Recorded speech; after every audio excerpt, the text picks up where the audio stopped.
Y eso es un gusto estar aquí repitiendo en la FIL con Pedro J. Fernández y ahora con su novela Iturbide, que es igual que yo diría, yo creo, una de las grandes novelas con esas voces que tiene y esa capacidad que tiene Pedro de hacernos viajar en el tiempo y de ponernos en un lugar con una mirada humana que no tan crudamente histórica. Y bueno, nos acompaña para presentarlo Alejandro Rosas, también autor de La Casa, y pues un gustazo tenerlo en esta mesa también compartiendo con Pedro.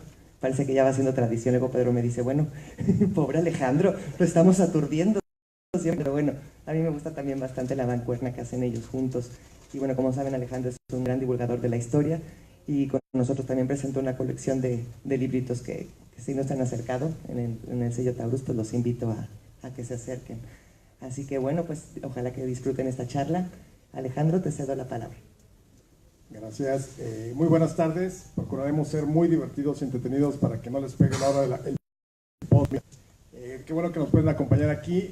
Hay que celebrar esta novela de Pedro porque yo creo que se está ganando un boleto al infierno así directito, porque se ha metido con dos de los personajes que son pues, de los más espinosos de la historia, aunque ya a estas alturas, en 2018, tendríamos que dejar que fluyeran libremente, es decir, si seguimos planteando la historia entre buenos y malos, nunca vamos a terminar de ser una sociedad polarizada.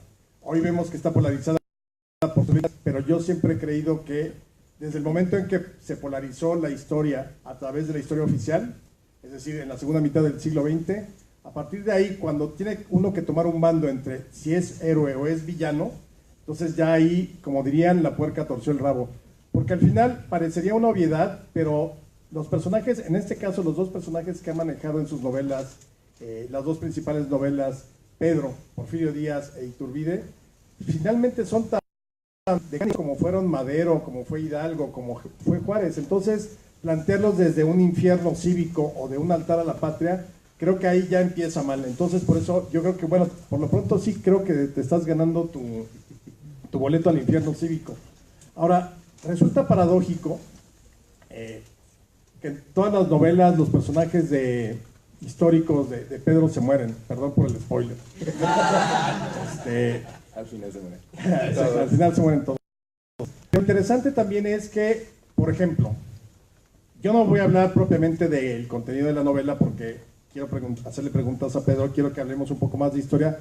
Lo he visto esta vez como con mucho más crítica sobre por qué te metes con Iturbide en Twitter, que es, digamos, el medio en el que está hoy de moda. Podemos platicar un poco de eso. El asunto también de la novela histórica o de la historia novelada. Pero es muy curioso y paradójico. Nuestros símbolos patrios, al menos lo que es la bandera y el himno, pertenecen a la reacción. Es decir, tendríamos que haberlos quitado para mucha gente. ¿Por qué? Porque uno fue hecho por Iturbide o mandado a hacer, como fue la bandera mexicana, y el otro es por Santana, y al final cantamos y saludamos a una bandera que a mí me enorgullece mucho ambos, y nunca estoy pensando, ay, estoy cantando el himno nacional de un maldito vendepatrias, etcétera. La que sigue es la de Iturbide, ¿eh? Yo creo que ahí tenías que meterte, y luego Maximiliano, ya así, nada más la figura propia, y entonces sí, el infierno para ti completito. Pero bueno, eso por un lado es muy interesante cómo, a pesar de lo castigados que han sido estos personajes, sobre todo Iturbide, y creo que el subtítulo de la novela, El nuevo padre de la patria, o El otro padre de la patria, perdón, es muy ad hoc.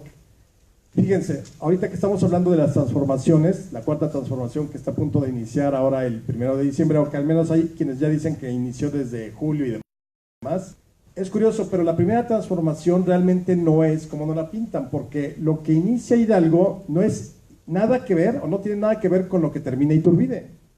Y en todo caso, creo que el gran mérito, y eso es algo que hay una deuda histórica en el caso de Iturbide, porque haya sido como haya sido, como diría uno de los clásicos, Iturbide tuvo la sensibilidad, le cantó bonito a quien tenía que cantarle bonito, habló, escribió, sí, le dio la espalda a los españoles, se acercó a unos, se acercó a otros, pero al final le dio a todo mundo, por un momento, lo que cada uno quería o debía tener. Y entonces de pronto logró hacer lo que nadie había podido antes, ni Hidalgo, ni Morelos, obviamente por otras circunstancias, ni Guadalupe Victoria, ni Guerrero solo. Tuvo que hacer una alianza. Yo creo que es la última vez que se pusieron de acuerdo dos fuerzas antagónicas en la historia de México. Guerrero e Iturbide. Y entonces estamos hablando de que la primera gran transformación de la historia mexicana, que siempre será muy cuestionable eso, yo creo que hay otras, por ejemplo, cuando los aztecas peregrinan desde Aztlán para llegar al Valle de México, esa debería ser la primera gran transformación, pero bueno, esa es otra historia. El hecho es que la primera gran transformación, de acuerdo a lo que estamos viendo ahora, es esta de la independencia, e insisto, no hay una gran diferencia entre lo que se pensaba de origen, de inicio de la independencia, a lo que termina siendo la consumación. Y el padre de la patria con el cual inicia la guerra de independencia, pues sí, es Hidalgo, pero el otro padre de la patria también es Iturbide. Y sin embargo, Iturbide es el gran apestado, es el único que jamás se ha acercado ni siquiera una uñita o un huesito a los restos de los héroes de la independencia que están en el monumento en el Ángel. Iturbide está ahí exiliado en la capilla de San Felipe de Jesús en la catedral. Ahí están sus restos junto a alguien que realmente lo admiró y lo adoró mucho, como Anastasio Bustamante, que pidió que al morir pusieran su corazón junto a él, y están el corazón de Bustamante y el de Porfirio Díaz. Los restos de Porfirio Díaz. Quisiera Porfirio Díaz estar en México. Exactamente. Y entonces, dentro de esta lógica,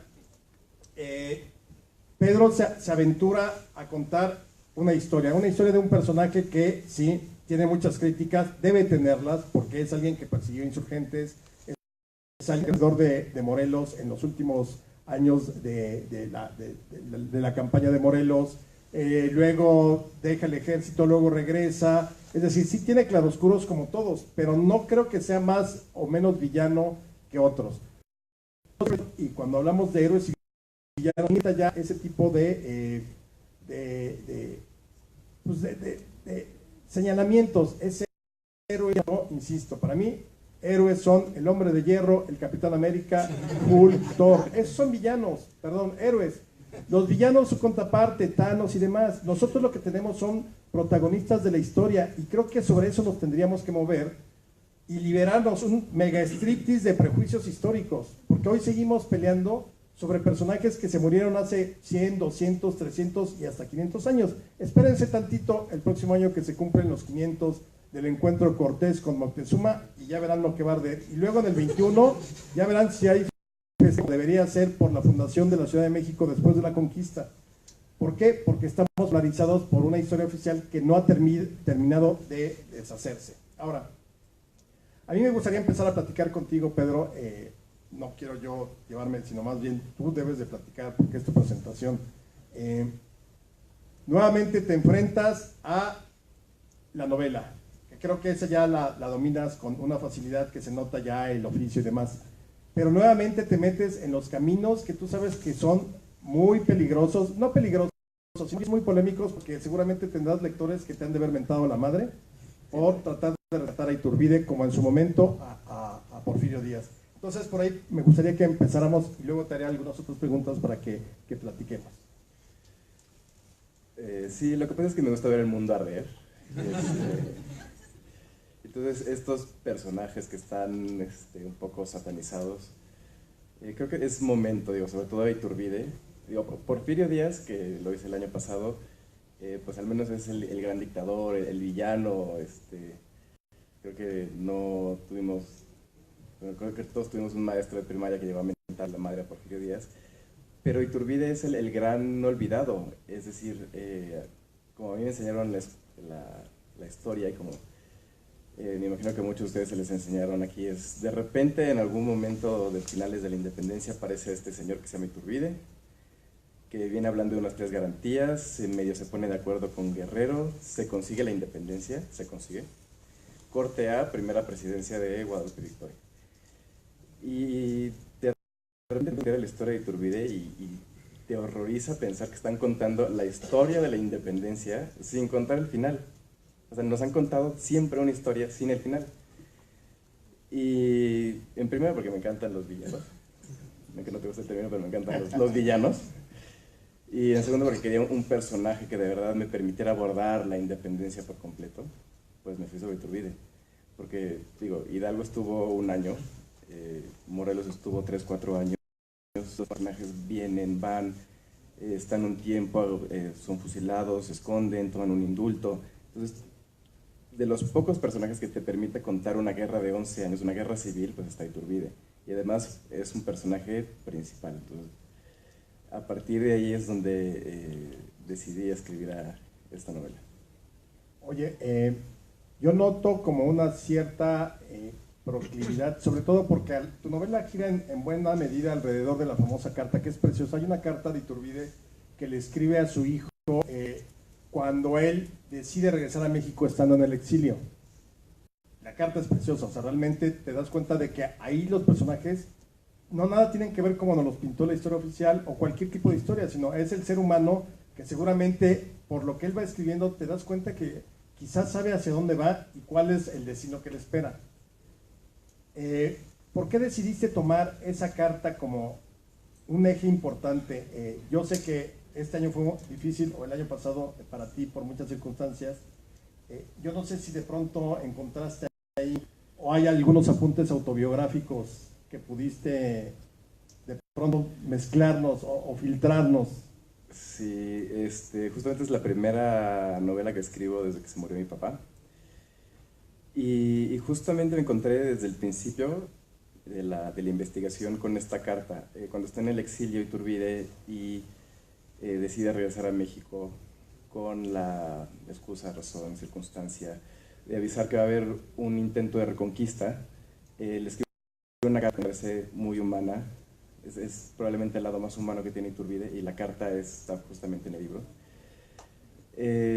A partir de ahí empecé a desarrollar una serie de cartas que aparecen en el libro que retoman frases o ideas o párrafos de otros documentos de Iturbide. Por un lado, para que Iturbide pudiera hablar en su propia voz real, histórica, y por el otro lado, porque venía yo de escribir Yo Díaz, y casi en primera persona salía Porfirio Díaz, y dije, este personaje, Iturbide, viene de otra clase social, viene de otra época.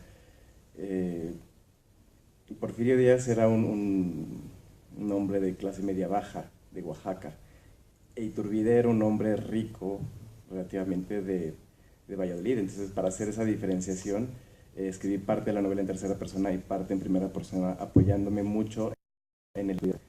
También pues, hay que sacarlo. Digo, si ya me puse a investigar y tengo toda la biografía y me metí al archivo, pues que aparezca ahí, ¿no? Sí, se notó fifí. Iturbide sí era yo creo que el primer fifí propiamente de la historia como protagonista. Y es muy curioso porque siempre que hablamos de estos criollos independentistas de Allende y de Hidalgo, tendríamos que poner en esa misma categoría a Iturbide, que además pues Iturbide y Hidalgo venían justamente son descendientes del mismo señor, que era Juan de Villaseñor, que era descendiente, bueno, que era fundador de la ciudad de Valladolid, o sea que de alguna forma son parientes. Sí, claro, y además yo creo que tú lo vas dibujando muy bien. Al final, Allende, Hidalgo y Iturbide son fifís, si vale la expresión. Sí. Es decir, son de esos criollos que habían planteado con la independencia de un modo distinto. Lo que pasa es que yo siempre lo he insistido, y ahora que estamos hablando tanto de la cuarta transformación, anunciarla como un éxito desde antes que la historia corra es muy peligroso. Porque cualquier cosa puede descarrilar a la historia o cambiar el rumbo. Tú lo sabes, Pedro. La independencia originalmente, el gran conspirador es Allende. Y Allende tiene una idea que es mucho más cercana a lo que plantea Iturbide después que lo que tendrá Hidalgo. ¿Qué es lo que sucede en el camino? Bueno, Allende conspira, es el principal, invita a un Hidalgo que es muy renuente a estar en estas conspiraciones, pero dice, bueno, va el silencio. Y el día en que los descubren, el que se echa para atrás es Allende y dice, bueno, nos descubrieron, huyamos y nos reunimos en un par de meses, 2, 3 semanas, y luego vemos cómo le hacemos como a la independencia. Y entonces, quien da un paso adelante de la nada es Hidalgo. Y dice, no, es hora de ir a coger gachupines. Y esa duda de Allende y ese echado para adelante de Hidalgo cambió por completo la historia, porque Allende planteaba lo que Iturbide lo haría, es decir, él era un capitán de dragones de la reina, es decir, dentro de las milicias de la Nueva España, iba a movilizar tropas que también iban a participar en la independencia, y de pronto, pues obviamente Allende no lo hace. ¿Qué hace Hidalgo? ¿A quién recurre? al pueblo. Y entonces le da un giro total y absolutamente a la primera transformación. De un movimiento que era eminentemente criollo como los sudamericanos, va a terminar siendo un movimiento absolutamente popular, realmente del pueblo. Por eso tendrá cerca de 80,000 a las 3-4 semanas hombres del pueblo, campesinos, indígenas, que se suman. ¿Por qué? Porque siguen a un cura, no siguen al caudillo militar, no siguen al capitán de dragones, no siguen al criollo, están siguiendo al señor cura que los acompaña. Y ahí es donde se transforma la historia. Cuando Iturbide retoma la posibilidad de la independencia, yo insisto, está mucho más cerca de la idea original, la diferencia de Allende, de la corregidora y de todos esos criollos, que de Hidalgo. Hidalgo agarró un camino distinto, ¿pero por qué? Por una circunstancia que nadie quizá esperó en ese momento, la duda de Allende. Y eso es muy curioso, porque una de las primeras cosas que hace Hidalgo es ofrecerle a Iturbide un lugar en su ejército, el lugar de teniente general, que Iturbide rechaza, porque del lado de Iturbide empieza a escuchar lo de la Alhóndiga. O sea, siempre tenemos un lado de la Alhóndiga, siempre estamos escuchando estos españoles que están reunidos en la Alhóndiga, que están atacando al pueblo que está afuera, que quiere entrar. Y lo que generalmente no nos cuentan es que cuando entra el pueblo hay una masacre terrible. Matan a todos los que están adentro, les levantan, bueno, los desnudan para ver si tienen cola. O sea, es una situación terrible desde ambos lados, pero a Iturbide le llega esa noticia y entonces dice, este ejército está loco, está fuera de control. Entonces Iturbide es cuando decir, no me voy a unir al ejército de Hidalgo, más bien lo voy a combatir, porque lo que está haciendo Hidalgo es realmente, está poniendo obstáculos a la independencia, y es así como lo escribe después en el exilio, así describe esa primera etapa de la independencia. Hay que controlar esta guerra civil que se está dando para después ver qué va a pasar, si se busca o no se busca la independencia, pero tenemos que encontrar primero la paz. Bueno, otra cosa que yo noto mucho en tu novela, una profunda simpatía por Iturbide. Estoy tratando de entenderlo, porque siempre tendemos a sacar a estos personajes de su contexto, tendemos a los villanos de la historia, tendemos a analizarlos desde el 2018, y a los héroes es como, es que en ese tiempo sí se hacía así. Entonces, también hay que entender su tiempo y por qué Iturbide hizo lo que hizo. O sea, más que justificarlo, creo que es entender su forma de pensar. Yo creo que en este caso Pedro acierta. Uno de los grandes errores que estamos cometiendo hoy en día es tratar de explicarnos el pasado a través de cómo sería el 2018. Entonces, obviamente, si tú tratas de explicar a Iturbide, o a Victoriano Huerta, o a Santana, o a cualquiera, van a salir reprobados. Bueno, es decir, Victoriano Huerta se me ha salido reprobado. ¿verdad? Y yo siempre he dicho que Huerta, esa sería otra buena novela, ¿eh? Victoriano Huerta. Eso no tiene mucho rescatable. Pero fíjate, yo soy de la idea que si Huerta no hubiera asesinado a Madero y a Pino Suárez, o mandado a asesinar a los dos, hubiera pasado como cualquiera de los generales de la revolución, que todos tenían la posibilidad de apretar el gatillo cuando querían y en las circunstancias en que quisieran. Obregón, Villa, Zapata, Benjamín Gil, toda esta playa de personajes interesantes que además, pues obviamente la democracia, los votos les valía una pura y dos con sal. Pero efectivamente yo creo que algo que uno encuentra en la novela de Pedro, en la de Porfirio Díaz y tanto aquí, es que trata de entender a los personajes en su contexto. Obviamente, insisto, cualquiera de los dos saldría reprobados hoy ante derechos humanos, ante por ejemplo, la prensa libre. A todos ellos les hubiera sido muy incómodo el país en el que vivimos hoy. O sea, no eran muy facilotes con la crítica, eran soberbios, eran autoritarios. O sea, sí hay una historia ahí de tradición autoritaria en los personajes que tú has tomado, y que desde luego lo tiene Iturbide. A ver, otra cosa que me gustaría aquí que platicaras para el público que viene a escucharnos y desde luego viene aquí a celebrar tu novela, la Güera Rodríguez. Esos romances que siempre, yo sí creo que el amor mueve la historia en muchos sentidos, a veces bien, a veces mal, pero siempre debe haber una historia de amor en los grandes protagonistas de la historia, y si no, pues yo creo que ahí hubo un fracaso. Fíjate que yo siento que la gran historia de Iturbide no fue la Güera Rodríguez, sino que fue su esposa. O sea, por un lado, pues ella era la dinero, ella tenía más dinero que él, ella pudo haberse separado en cualquier momento, durante la guerra, o cuando Iturbide fue emperador, o incluso pues con todo este rollo que había de la Güera Rodríguez, y sin embargo Ana María se quedó ahí. Digo, tan se amaban que la pobre Ana María se la pasó embarazada toda la guerra de independencia. O sea, tuvo 8 o 9 hijos en esos 11 años. O sea, Agustín de Iturbide se cumplía sus deberes de esposo. Con la Güera, yo creo que fue más ¿Crees que estamos ante un mito histórico? Sí, yo siento que fue más un tema de la época de dos personas públicas, un hombre y una mujer, que se veía mal que tuvieran ese tipo de amistad. Y al final derivó en chismes que salieron de control. Digo, no hay pruebas más allá de los chismes de la época, o sea, no hay cartas entre ellos.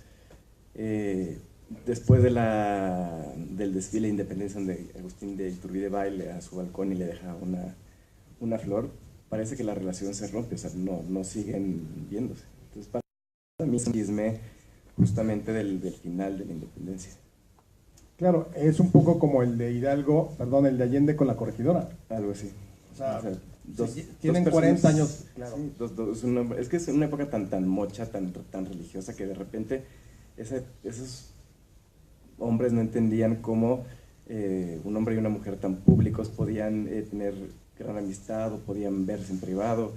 Entonces siempre tendían los chismes, siempre hay que inventar romances. Claro, aunque siempre queda la duda, es decir, es López el de contabilidad con Lupita, la Exacto. Secretaria, se ve diario, conviven, pues, y lo hemos generalmente hecho, puede surgir algo. Sí, lo hemos hecho desde entonces, se lo inventamos a Porfirio y a Juana Cata, se lo inventamos a Zapata y a Ignacio de la Torre, o sea, podemos ir sacando lista de todos los personajes a los que les hemos inventado romances, de los que no hay prueba, a menos que seas Martín Moreno, entonces tú puedes inventar lo que quieras. Claro, yo creo que mucho tiene que ver exactamente con esa invención. O sea, por ejemplo, en el caso de Allende y de la corregidora, los dos tienen 40, 41 años en el momento de la independencia, se llevan mucho por las conspiraciones. ¿Hay las probabilidades de que hubieran sido o tenido una relación, un amorío de amantes? Claro que sí, pero yo creo, y eso es algo que me parece que respeta mucho Pedro, a pesar de que está escribiendo novela y que podría darse licencias como las de Francisco Martín Moreno, que pues, él se vuela la barda, pero al final es novela. O sea, en la novela tú puedes alterar cualquier cosa. Yo creo que y ahorita podemos hablar un poco del asunto literario, pero la novela al final debe de tener un elemento básico que sea verosímil. Si una novela no te parece verosímil al lector, ya ahí valió. Entonces hay cosas que de pronto, por ejemplo, yo me acuerdo de una escena de Paco Martín Moreno, donde Morelos se está peleando a machetazos con uno de sus hombres por una mujer. A ver, creo que ahí ya rebasaste los límites, porque la novela histórica tiene ciertos límites y ahorita me gustaría que habláramos de eso. O sea, no es una invención pura de todos los personajes que completan lo que es la obra del autor, sino aquí yo creo que la seriedad de Pedro es que al final sabe cómo tratar a un personaje histórico que tiene biografías, que tiene documentos, que tiene cartas publicadas, es decir, no es alguien que inventó, es alguien que él está retomando a partir de una historia reconstruida, como debe de ser la historia, y la lleva a un asunto de hacer una historia novelada o una novela histórica. ¿Qué dirías de eso? Bueno, yo lo que digo es, porque lo que yo hago con el libro es un poco dramatizar, es decir, hay una investigación que pudo terminar en un ensayo, pero que yo decido tomar ese personaje y construir una ficción. No sabemos, por ejemplo, qué pensaba, o por ejemplo, qué comió tal día, pero yo puedo decir, desde el punto de vista de un novelista, se va a enfrentar a una batalla importante, puedo describir su miedo, puedo describir que el día anterior se acostó tarde porque estaba realizando la batalla y tuvo pesadillas. Pero algo que rescaté del libro es cuando Iturbide está a cargo de la Intendencia de Guanajuato. En ese momento estaban las cabezas colgadas de los de Hidalgo, bueno, estaban ahí. Y entonces ¿qué impacto hubiera sido para Iturbide llegar a la Lóndiga de Granaditas, voltear para arriba y ver la cabeza de Hidalgo?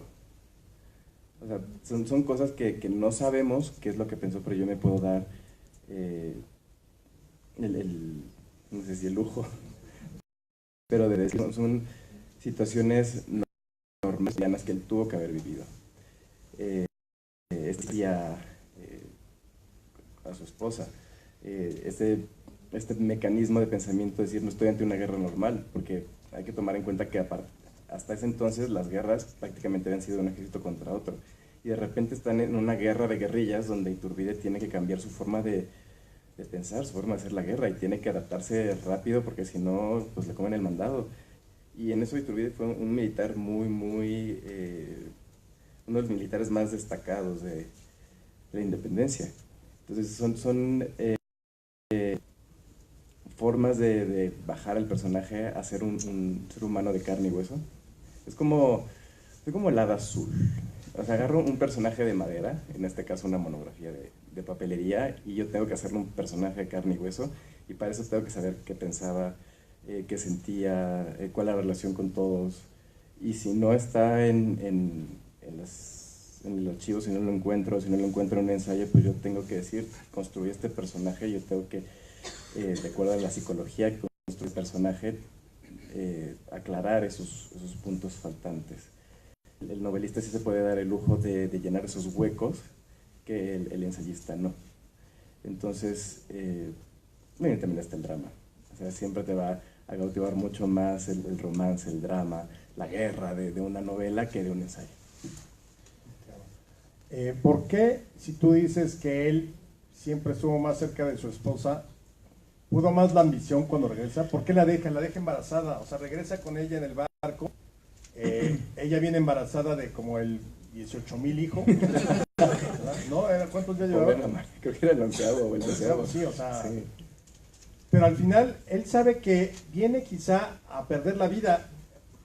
Yo creo que ahí tú juegas muy inteligentemente en la manera en cómo planteas ese personaje, porque al final no sabemos si él no sabía que le habían puesto precio a su cabeza, si él estaba pensando que lo iban a recibir con los brazos abiertos porque había mucha gente que todavía lo quería, si él simplemente por haber consumado la independencia simplemente tenía que haber sido recibido o que le permitieran le dieran ciertas concesiones a su calidad de el libertador.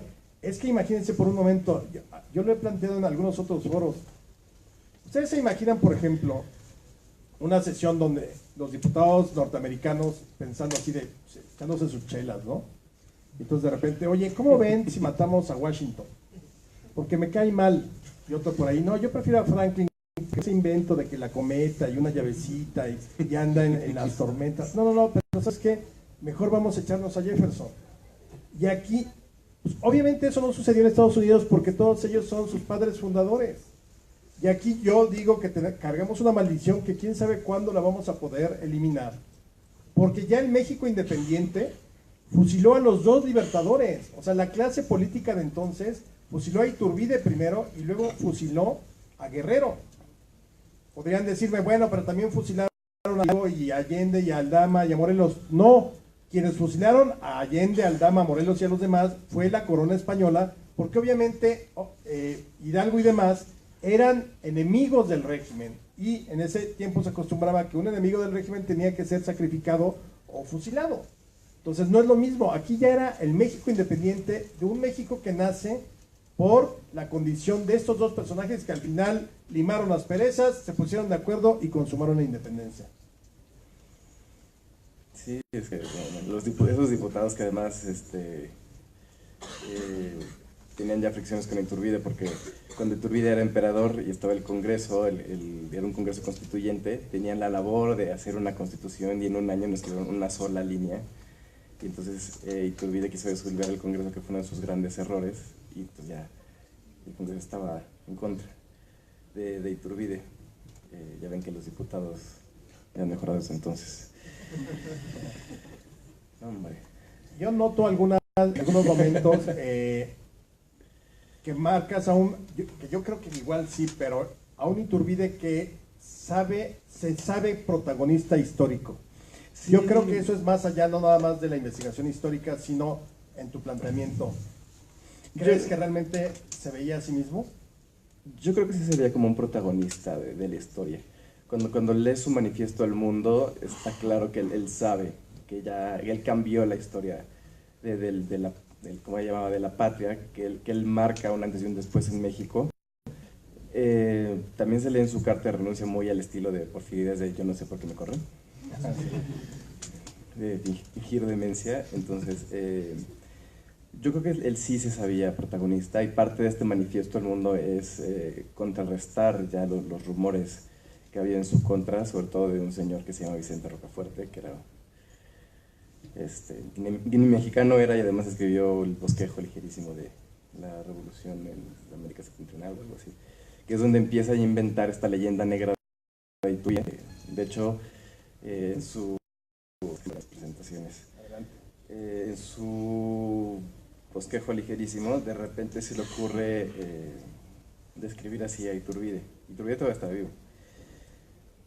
Lo describe como sanguinario, ambicioso, hipócrita, soberbio, falso, verdugo a sus hermanos, perjuro, traidor a todo partido, connaturalizado con la intriga, con la bañera, con el robo y con la maldad. Nunca ha experimentado sensación generosa, ignorante, fanático, no saben lo que es la patria ni la religión, entregado al juego y a las mujeres. Cuando no está planeando alguna maldad, solo se complace en el vicio y solo tiene por amigos a los hombres más prostituidos. O sea, y el hombre se sigue y se sigue. O sea, por supuesto no aclara ninguna de estas cosas ni la sustenta, pero este libro que se la pasa pues llamando Iturbide con un montón de sobrenombres, resulta que va a ser la fuente de todos los historiadores del siglo XIX y parte de los del siglo XX, y ahora en el 2010 empezaron a seguir repitiendo estas frases y estas frases. Entonces, pues Iturbide en su momento, ¿qué hace? Pues voy a contestarle a Vicente Rocafuerte, ¿cómo se le ocurre decir todas estas cosas? Entonces, para mí sí ya hay hay algo claro de, voy a pasar la historia, pero ¿cómo quiero yo pasar la historia? Con mi manifiesto al mundo. Claro. Que además, bueno, era humildito, imagínate, el manifiesto al mundo, pero bueno. Exactamente. Oye, a ver, ¿qué te pareció a ti ahora? Porque, bueno, sale tu novela, ya andaba circulando por septiembre. En septiembre. Y no sé si a mí me llamó muchísimo la atención, no lo había visto yo en toda mi vida, que hubiera en un anuncio público, que en este caso era de la Secretaría de la Defensa Nacional, que decía, pues vivan nuestros héroes que nos dieron patria y libertad, Allende Hidalgo, mencionan a Iturbide y el ejército trigarante en algo que parece absolutamente un despropósito, porque nunca ya en el siglo XX se trató bien a Iturbide y nunca había estado metido en ningún festejo. De hecho, Francisco Bulnes, este famoso intelectual de la época de Porfirio Díaz, que luego sería muy crítico del propio Díaz, escribió un libro que se llama Hidalgo e Iturbide, y él dice que ojalá para el 2110, los mexicanos ya seamos capaces de poder juntar a los héroes de la independencia, que ya en el 1910 ya sabíamos quiénes eran, más Iturbide. Por eso me llamó mucho la atención. ¿Qué opinión te dio o qué pensaste, si lo llegaste a escuchar, y si no, aquí te lo estoy diciendo? No, pues me lo tuitearon todos los días. Pues justamente el 27 de septiembre tuve un evento con Guadalupe Jiménez Codinac, hablando de Iturbide, y justamente platicamos eso, y los dos llegamos al acuerdo de que algo tiene que estar pasando dentro de la Sedena, sobre todo dentro de los historiadores de la Sedena, para que empiecen a reconocer a Iturbide. Que probablemente empecemos a ver un poco más a Iturbide, sobre todo del lado de los militares, y esperemos que eso no lo frene, ya saben quién. Entonces... No, ¿quién? Juárez 2.0. Oye, a ver, ahora cuéntanos un poquito, tú, o sea, en una ponencia con Guadalupe Jiménez. Sí, o sea, ¿cómo es la gran estudiosa de Iturbide. No, además, ¿cómo te trata la academia? ¿Cómo trata a un novelista de historia, o un historiador novelista, o un investigador que hace novela histórica, personajes como Guadalupe?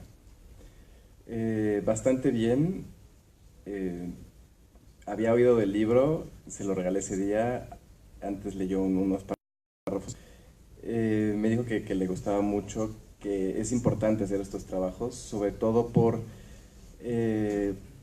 al final pues ella escribe ensayos y es que es muy académica, pero la forma en cómo mucha gente llega a esos ensayos es a través de la novela, es decir, tiene que haber primero un interés por estos personajes y en muchos casos viene dentro de la ficción, es decir, cuando yo cuento una historia ya más dramática, con personajes que de verdad viven, cuando estoy explicando pues, entonces pues ya hay despierto en ciertos lectores un interés, es decir, quiero conocer, por ejemplo en el libro, quiero conocer más acerca de la Güera Rodríguez, o hay cosas que no sabía de Hidalgo, quiero conocer un poco más, entonces de ahí van saltando ya a otras novelas o a ensayos, entonces ella lo tiene muy claro y pues que le haya gustado lo que leyó, pues para mí es increíble. Sí, porque yo insisto, creo que tú eres alguien que toma con seriedad la historia para luego novelarla y ahí están los límites, ¿no? Creo sí. que, insisto, cuando tú te metes con un personaje de Iturbide o de Juárez o de Porfirio, pues digamos, hay una columna vertebral que es la propia biografía estudiada, reestudiada y reinterpretada muchas veces en distintos momentos. Creo que esos son tus límites. Más allá, sí puedes llenar los huecos, o uno debe de llenar los huecos cuando se mete a la novela histórica, de esos espacios que quizá todavía no encontramos el documento, o la carta, o el discurso que nos permita tener la figura completa, y creo que se vale. Me parece a mí muy interesante esta escena de cuando Iturbide exactamente piensa, imagínate, fueron sus contemporáneos, vivió con ellos, se rió con ellos, quizás hasta se emborrachó con un Allende, con un Hidalgo, en las corridas de toros aquella de principios del siglo XIX, y de pronto ver las cabezas colgando en jaulas, siendo devoradas por los cuervos, quizá ya para cuando él está ahí en Guanajuato, ya seguramente ya estaban totalmente sin carne, sin pelo, sin nada, porque los cuervos se habían llevado pues, toda la piel de los cráneos de los insurgentes. Ese es el ejercicio, yo creo que vale la pena para el novelista que le entra a la historia. ¿Qué pudo haber pensado? Que seguramente no le fueron indiferentes, no dijo, bueno, como soy un personaje histórico me sigo de largo. Y que eso es al final lo que muchas veces nos ata a la historia. La historia muchas veces es fría, pero al final recuerden que la historia es interpretación, siempre, siempre. No hay manera de que haya una verdad histórica, hay hechos objetivos. Sabemos el día que nace Iturbide, sabemos el día que muere, sabemos el día que manda, digamos, bordar la bandera, el día que entra a la Ciudad de México, hay hechos objetivos, pero no sabemos las causas, no sabemos los porqués, no sabemos, no, podemos preguntarnos 1000 veces por qué hizo esto o por qué procedió así de otro modo. Y creo que la novela, y tú lo has desatado muy bien, tanto en Porfirio como en esta, esos huecos, que bien lo decías, son los que desarrollas. A mí me gustaría, si ustedes quieren preguntar, porque seguramente quieren saber de su autor, de su novelista, vengan las preguntas. Todavía tenemos cerca de 14 minutos porque aquí nos corren exactamente en punto. Entonces, si quieren preguntar y si por ahí tienen algún micrófono que nos puedan prestar, por ahí preguntas todo lo que quieren saber. Bueno, ¿por qué siendo un joven inteligente de actividad mental para ser un buen detective de las cuestiones históricas, por qué hace una novela y no una verdad que informe en verdad mucho del personaje? Repito, ¿por qué novela y no algo más creíble, pues, algo más real? A mí me gusta mucho la novela, creo que es ahí donde nace como dije, nace ese interés. Un ensayo sería muy seco y a través de la novela podemos descubrir a ese Iturbide que vivía, que sentía, incluso, y yo lo leí en varios libros de Iturbide que solamente tratan su vida pública. Parece que hay muchas novelas de Iturbide que empiezan en 1808 o en 1810 hasta 1824. Y yo creo que es muy importante saber de dónde vino, cuál era la relación con sus padres, cómo era Valladolid en ese entonces. Y para mí era mucho más fácil y mucho más cómodo explicarlo a través de la ficción. Entonces, por eso escribí la novela. Y yo agregaría simplemente, yo creo que la novela debe de ser un detonante de la curiosidad. Yo me acuerdo haber empezado desde muy chavo con la novela histórica y luego ya salté a la biografía, al ensayo, a la crónica. Creo que simplemente son gustos personales del autor y además lo bueno que tú haces es que pones una bibliografía básica de las biografías ya de historiadores que hay sobre Iturbide. Entonces, si uno lee esta novela y de pronto quiere saber más de Iturbide, ya puedes pasar a la biografía académica o a la biografía no académica que ya empezamos a ver a historiadores de carrera que ya sueltan más la pluma, que se relajan, pero que tienen ese rigor de las notas de pie de página y más. Yo creo que son complementarias. Exacto, y o sea, como dijo, al final está la bibliografía, esta vez incluye una cronología como parte de la investigación y los documentos también para que los lean separados del libro, el acta de independencia y el plan de Iguala. Gracias. Si pudiésemos establecer una balanza, construir una balanza para medir, digamos, los pesos de los independentistas, en este caso yo quisiera poner a Epigmenio, por ejemplo, y a Iturbide. ¿Qué podríamos decir de ellos dos en este caso? Por ejemplo, Epigmenio Ibarra fue a pedir que lo ingresara, ¿no?, al libro de historiadores, perdón, de independentistas, y lo mandaron a la jodida. Y en este caso usted rescata a un Iturbide que para mi gusto fue una persona que aprovechó el momento para llevar la independencia. Humilde opinión. Sí, es que ese es Epigmenio González, porque Epigmenio Ibarra es mi jefe anterior. Sí, escribí para algo. Yo por eso planteo el apelativo de el otro padre de la patria, no le estoy llamando el padre de la patria. Yo creo que México podría ser un poco más como Estados Unidos, es decir, tuvimos diferentes padres que fueron aportando diferentes cuestiones a la independencia. Por ejemplo, la lucha, Morelos fundamenta la ideología, Iturbide la termina, pero podemos sacar diferentes personajes, hombres y mujeres, que son igual de valiosos para la causa.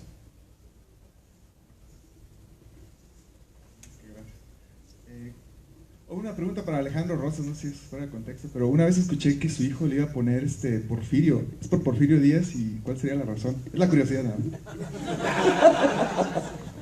más. No, fíjate que tuve la fortuna de que naciera el 15 de septiembre. Entonces quería ponerle Santiago, bueno, se llama Santiago, pero quería ponerle Santiago Porfirio porque Santiago es el santo que en teoría se le aparece a los españoles a lo largo de la conquista y me parece un personaje interesante. Y Porfirio porque era el cumpleaños de Porfirio Díaz, pero mi exmujer no me dejó. Se llama Santiago, mi hijo, y me lo agradece.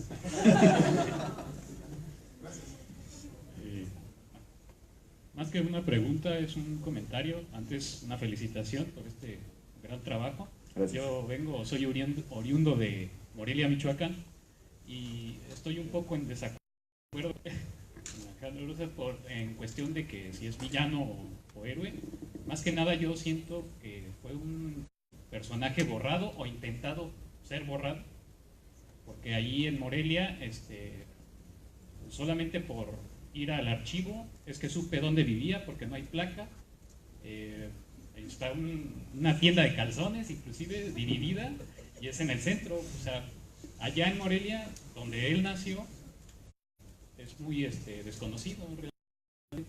Una felicitación porque, aunque sea novela, pues es como que te inspira mucho la curiosidad de saber quién es este personaje, ¿no? Un personaje que inclusive en los libros de texto de la SEP, pues nada más te ponen como el dato, pero no hablan más. No es como en Porfirio Díaz, que ahí sí dice, como ya había comentado antes, es el dictador, es el villano. En Iturbide no es así, más sin embargo nada más ponen un parrafito nada más. Muchas felicidades. Gracias. Pues justamente estuve hace 2 meses en Morelia. Justamente una idea que trae Morena por allá es impulsar la figura de Iturbide, por eso fui para allá. Y quieren ponerlo a la par de Morelos, dicen, falta ver que sea cierto. Y pues ya por lo pronto es ganancia, a ver si me doy otra vuelta por allá, pero gracias por tu comentario. Bueno, yo una idea ahora, Pedro, que estaba comentando Alejandro también. Si nosotros hemos muchas ideas de los norteamericanos en cuanto a constitución y en cuanto a lo que comentaste de los padres en plural, ¿no? Pues puede surgir reivindicar a muchos caudillos, próceres de la nación que pueden formar para unos años adelante unos consumadores o un grupo de padres de la independencia, ¿no? Pedro Moreno es un ejemplo, el mismo Allende también, que, bueno, pues echó a la hora de la hora, ¿no? Pero eso no le quita su valioso aporte militar, ¿no? Y bueno, pues puedo seguir con varios ahí, y tal vez se pueda en un futuro, te la pongo para que puedas analizar esos personajes y te consumes como el escritor hizo todos los padres de la independencia, ¿no? ¿Qué te pues parece? Sí, creo que, bueno, que hay muchos personajes que tengo que escribir, pero sí creo que hay muchos personajes de la independencia que hay que, pues, ponerles en su lugar. Allende, el pobre Allende vive a la sombra de Hidalgo, por ejemplo. La Güera Rodríguez, que fue muy importante para la independencia, vive a la sombra de Iturbide. Entonces también hay que rescatar a muchos de estos personajes y ponerlos en su lugar como piezas importantes para la independencia, sobre todo las mujeres. Es muy lamentable que esta guerra en particular parece que solamente hay hombres luchando, y no vemos a las mujeres, no vemos a los guadalupes, no vemos a las seductoras de tropas, no vemos a las soldaderas, que sí estaban ahí, y hay que reconocerles también su trabajo. Bueno, yo también tenía más que una pregunta, un comentario sobre que es cierto lo que estoy de acuerdo con lo que dice usted y también con el señor Alejandro, de que muchas veces la novela histórica es como despreciada en el género de lo histórico, porque muchas veces se dice, la historiografía, las crónicas, o es más importante que la novela, porque la novela es ficción, y muchas veces como que se hace a un lado a propósito de lo que comentaba. Pero más que eso, yo confieso, pues yo ahorita estoy estudiando la carrera de historia, y precisamente a mí me surgió la curiosidad de la historia precisamente por las novelas históricas. O sea, yo antes de estudiar historia yo no sabía que existían los archivos, no sabía que existían las crónicas, no sabía que existían todas esas fuentes primarias a los que los historiadores podemos tener acceso. Pero gracias a la novela historia es como surgió mi interés, y quise meterme a estudiar historia precisamente porque me interesó conocer ese otro lado de la moneda, que aparte de la historia oficial. Y más que nada pues se agradece pues este tipo de material en el cual nos alejamos un poquito de la historia tradicional y nos permite conocer otros puntos de vista.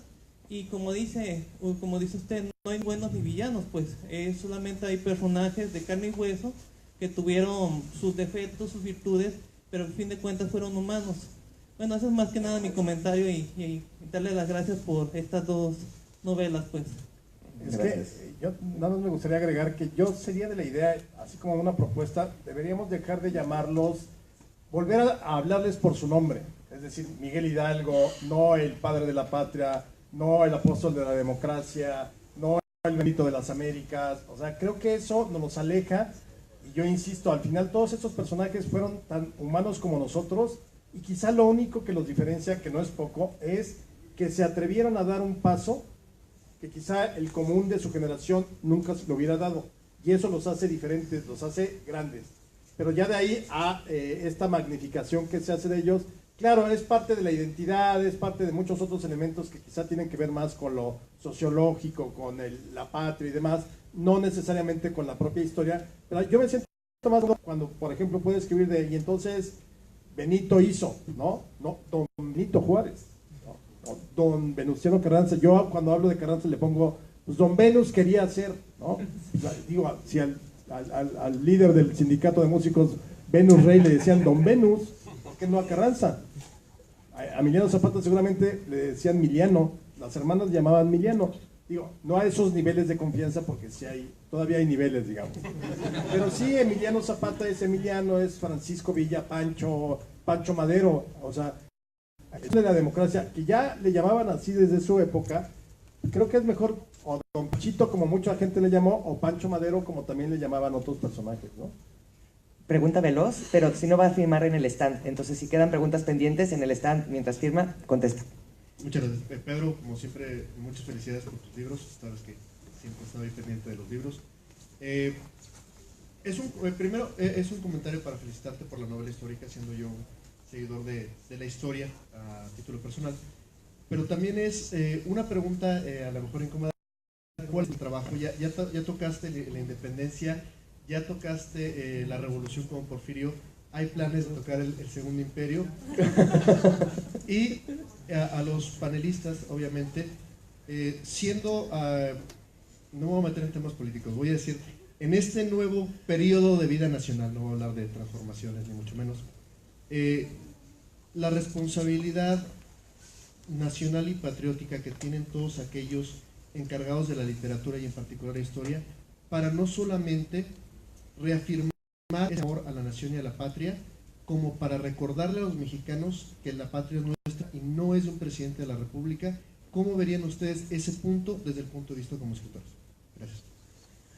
Bueno, para responder rápido que nos corren de aquí, mi próximo trabajo es sobre Tierra y Libertad. Y respondiendo al segundo comentario, si de verdad supiéramos historia no nos venderían el cuento de que Juárez, Madero y Cárdenas se podrán sentar a una mesa a platicar alegremente. Pues mira, yo sí creo que necesitamos expropiarle a la clase política nuestra historia y nuestra patria. Yo siempre lo digo, cada 15 de septiembre es que boicotemos, no, esa celebración de la Noche del Grito es nuestra. Está por encima de partidos, de gobiernos y demás, pero yo creo que tenemos que hacerlo como a través de la lectura, porque invariablemente siempre habrá de parte de la clase política la intención de utilizar la historia para sus fines. Eso es normal, tampoco hay que asustarse, pero por otro lado tenemos nosotros que recuperarla con la lectura, participando, acercándonos a los foros. Entre más historia conozcamos, siempre será mejor y nunca hay una historia única y verdadera. Eso es también fundamental. Nunca vamos a encontrar una historia verdadera de nada.